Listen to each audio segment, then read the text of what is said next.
Bom dia, despertos. Rodolfo Camilo aqui com mais uma mensagem do Reino de Deus para você que decidiu despertar. Todo excesso esconde uma disfunção e também conduz à ruína. E a vida é um jogo de equilíbrio e todo excesso é reflexo de um desequilíbrio. Casamentos se acabam, empresas vão à falência, governantes caem, tudo por falta de equilíbrio. Seja na parte do diálogo, da administração ou no erro das decisões. E houve um homem na Bíblia que teve tudo, viveu no excesso e acabou a sua carreira mal. Esse homem foi Salomão. Ele acabou mal porque se afastou do Senhor, se desequilibrou nos seus excessos. E hoje eu quero falar com você sobre isso, sobre vencendo os excessos. E a primeira chave que eu quero deixar no seu coração é: a aliança do Senhor nos conduz ao equilíbrio. A aliança do Senhor nos conduz ao equilíbrio. 1 Reis, capítulo 9, verso 4 e 5 diz: Se você andar diante de mim, como fez o seu pai Davi, com integridade de coração e com sinceridade, fazendo tudo o que lhe ordenei e guardando os meus estatutos e os meus juízos, também confirmarei o trono do seu reino sobre Israel para sempre, como prometi a Davi seu pai, dizendo: nunca lhe faltará sucessor ao trono de Israel. Palavras do próprio Deus para Salomão. E Salomão viveu uma vida pautada em excessos. Excesso de riqueza, excesso de poder, excesso de alianças, excesso de mulheres. Foi Deus quem havia lhe dado sabedoria e riqueza, mas ele não soube equilibrar a sua vida com tudo o que Deus havia lhe dado. Em 1 Reis 11, verso 9 ao 11 diz: O Senhor se indignou contra Salomão, por ter se desviado o seu coração do Senhor, Deus de Israel, que lhe havia aparecido 2 vezes e ordenado que não seguisse outros deuses. Ele, porém, não guardou o que o Senhor havia lhe ordenado. Por isso o Senhor disse a Salomão: já que você procedeu assim e não guardou a minha aliança, nem os meus estatutos que lhe ordenei, vou tirar o reino de você e dá-lo a um dos seus servos. Veja, Deus apareceu para Salomão 2 vezes, uma para lhe dar sabedoria e outra para santificar o templo que ele havia levantado. Nas 2 vezes Deus reforçou que o que protegeria Salomão, e tanto Salomão quanto o povo, era uma vida vivida e pautada nos princípios, nos mandamentos de Deus. E como eu sempre digo aqui, Deus não tem problema em nos abençoar, prosperar. Ele só não quer que com a nossa prosperidade a gente se esqueça dele, se afaste dele. E muitas vezes, para isso acontecer, nem é preciso muito. É só as coisas começarem a irem um pouco melhor, a irem bem, para que algumas pessoas se esqueçam de Deus e comecem a trilhar outros caminhos. E o que nos protege é a aliança que mantemos e fazemos com o Senhor diariamente. Cada um tem a sua história, cada um tem seu ponto fraco, cada um tem seu calcanhar de Aquiles. Para Salomão, foi suas inúmeras mulheres que o fizeram adorar outros deuses. Está lá em 1 Reis, capítulo 11, verso 3 e 4. Pouco antes de Deus falar isso para ele, né? Ele tinha 700 mulheres que eram princesas e 300 concubinas. E suas mulheres lhe perverteram o coração. Sendo já velho, suas mulheres lhe perverteram o coração para seguir outros deuses, e o coração dele não era fiel ao Senhor, seu Deus, como havia sido fiel o coração de seu pai, Davi. Mas por trás de tantas mulheres, por trás desse excesso de devassidão, estava uma disfunção. Estava a falta de autocontrole, a falta de equilíbrio entre os seus desejos e as suas ações. E isso foi a sua ruína, porque ele usou a riqueza e o poder que Deus havia lhe dado para custear, para financiar os seus prazeres, entende? E o importante não é o que temos, mas o que fazemos com aquilo que temos. O importante não é o que temos, mas o que fazemos com aquilo que temos. E eu te pergunto: o que você está fazendo com aquilo que Deus tem lhe dado? Que rumo a sua vida tem tomado? Você tem olhado para isso, olhado para a sua aliança com Deus, olhado para aquilo que Deus tem feito na sua vida? E se isso está te aproximando ou te afastando de Deus, olhe para você mesmo. Segunda chave que eu quero deixar no seu coração: o equilíbrio reflete o temor. O equilíbrio reflete o temor. Salomão escreveu a maioria do livro de Provérbios, que são, na verdade, a perspectiva dele frente aos dilemas e às situações da vida. Escreveu também o livro de Eclesiastes, que é a sua perspectiva final sobre a vida em si, sabe? Sobre o fim da vida. E se você ler os dois livros, Provérbios e Eclesiastes, fazendo uma análise, vai perceber que parece que foram dois autores distintos, diferentes que escreveram. Em Provérbios, você vai ver um autor mais didático, mais feliz, mais pontual. Em Eclesiastes vai ver um autor depressivo, pessimista. Mas a verdade é o mesmo autor, é Salomão. Só que em momentos diferentes da vida. Provérbios no começo do seu reino, Eclesiastes já no fim da sua vida. E ele escreveu muito sobre equilíbrio, sobre como conduzir a vida. Veja Provérbios 3, verso 21 a 26. Amigo, na versão a mensagem aqui. Amigo, guarde o equilíbrio e o bom senso.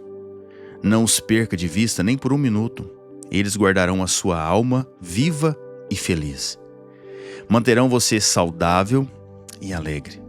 Você andará com segurança, não se cansará nem sofrerá acidentes. Você poderá se deitar com toda tranquilidade. Aproveitar uma boa noite de sono e descansar bem. Não precisa se preocupar com catástrofes, nem com imprevistos, nem com o dia do juízo que atinge os maus, porque o Eterno está com você. Ele o manterá são e salvo. Fica claro que Salomão conhecia a aliança do Senhor. Sabia que era a aliança do Senhor que protegeria sua vida. Conhecia sobre o equilíbrio, sobre o bom senso, mas por que então, mesmo conhecendo a aliança, mesmo aconselhando sobre como conduzir a vida, ele se deixou levar pelos seus desejos e quebrou a aliança com Deus? Por quê? Porque o que nos salva não é o quanto sabemos, mas o quanto praticamos aquilo que sabemos. O que nos salva não é o quanto sabemos, mas o quanto praticamos aquilo que sabemos. Importa não é o quanto ouvimos, mas o quanto estamos sendo transformados com aquilo que ouvimos. Porque Deus não tem interesse em tão somente se revelar a nós, mas em nos transformar com aquilo que se revela. Ele quer transformar você, Ele quer te dar equilíbrio, Ele quer te dar bom senso, Ele quer te dar sabedoria e coerência. E para isso acontecer, vamos ter que cumprir a nossa parte da aliança. Para cumprir a aliança, vamos precisar dominar o nosso interior. E isso não é uma opção, é um dever. Por isso Salomão escreveu no fim de Eclesiastes, lá no capítulo 12, nos últimos versos, lá para o 13 e 14, ele diz, Eclesiastes 12, verso 13 e 14, de tudo o que se tem ouvido, o fim é, teme a Deus e guarda os seus mandamentos. Porque este é o dever de todo homem, porque Deus há de trazer juízo toda a obra e até tudo que está encoberto, quer seja bom, quer seja mal. Ele disse, olha, de tudo que você leu, de tudo que você descobriu, de tudo que você entendeu, o fim é, tema a Deus e guarde os seus mandamentos. Por que ele escreveu isso? Porque ele viu que a riqueza, o poder e a realização dos desejos terrenos era inútil, porque no fim permanece quem de fato temeu a Deus. É só isso. Porque o temor é o reflexo do coração que aprendeu a viver os desejos de Deus. O temor é o reflexo do coração que aprendeu a viver os desejos de Deus. E precisamos nos curvar aos desejos de Deus, não ao nosso. E isso é autocontrole. Isso é autocontrole. Terceira e última chave para encerrarmos. Faça uma análise dos excessos. Analise os excessos na sua vida. 2 Timóteo, verso 1 ao 7, capítulo 1, verso 7 diz: porque Deus não nos deu espírito de covardia, mas de poder, de amor e de moderação. No Novo Testamento lemos essa preciosidade e a palavra moderação aqui do grego significa chamado à estabilidade. Um chamado à estabilidade, à moderação e ao autocontrole. E equilíbrio é sinônimo de autocontrole. Nós precisamos ter autocontrole, domínio próprio, saber conduzir nossos próprios desejos. Quem não sabe controlar seus próprios desejos não está apto para conhecer os desejos do Senhor. Anote isso. Quem não sabe controlar seus próprios desejos não está apto para conhecer os desejos do Senhor. E controlar os próprios desejos vai além de vícios e prazeres terrenos. Como falamos, todo excesso esconde uma disfunção e todo excesso conduz à ruína. Devemos procurar então conhecer e controlar não somente os nossos desejos, mas conhecer, ter consciência sobre as nossas disfunções. O que está em disfunção na nossa vida? Salomão escreveu sobre vários dilemas da vida, mas não trouxe luz à sua própria disfunção. Ele se perdeu em mulheres, outras pessoas se perdem em dinheiro, em drogas, em vícios, jogos, outras se perdem em trabalho, excesso de trabalho. O que na verdade as pessoas que vivem em excessos não enxergam é que elas não estão indo atrás de satisfazer o seu desejo. Elas estão indo atrás de esconder as suas disfunções. Quem vive em excesso não está indo atrás de satisfazer o seu desejo. Está tentando esconder as suas disfunções e as pessoas não enxergam isso. Uma pessoa que trabalha demais, em excesso, chega em casa tarde todo dia, talvez não está vendo que ela não quer encarar a realidade e o desafio da sua própria casa, do seu casamento, da sua paternidade ou da maternidade que está em disfunção. Entenda isso. Ou então quem está viciado demais em um jogo, em algum entretenimento, em lazer demais, ou em droga demais, em bebida demais, não quer ir na raiz do seu problema emocional e curar isso. Ele prefere ou ela prefere se distrair do que encarar. E tá tudo bem, cada um faz a sua escolha. Eu não estou aqui para julgar, mas estou aqui para trazer luz, porque só enxergamos com clareza quando se há luz. E os excessos da vida não trazem luz, trazem trevas, ocultam, obscurecem os problemas.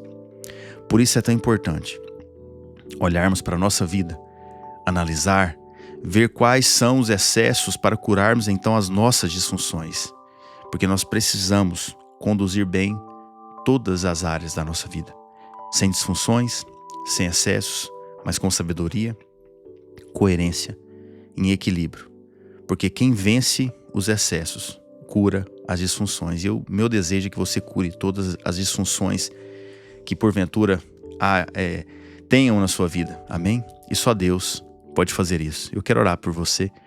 Se você puder, feche seus olhos. Pai, em nome de Jesus, obrigado pelo teu amor, pela tua palavra, que é pura, que é viva, que é eficaz, Deus, que é poderosa para penetrar até o íntimo do nosso ser, a fim de separar os nossos desejos da tua vontade, Deus.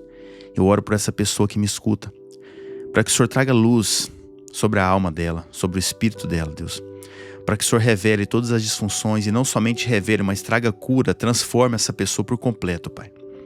Que o teu Espírito Santo mostre para ela, Pai, o caminho a ser seguido. Deus, dê força, dê graça, dê sabedoria, dê equilíbrio para essa pessoa que me escuta, e que hoje seja um dia de boas notícias, de resposta do céu para a honra e para a glória do Senhor Jesus. Amém e amém. Que Deus abençoe você, a sua casa, a sua família. Em nome de Jesus, se você lembrou de alguém, envie para essa pessoa, deixe que Deus faça aquilo que precisa ser feito, amém? E eu termino te lembrando, desperta, tu que dormes, e Cristo te iluminará.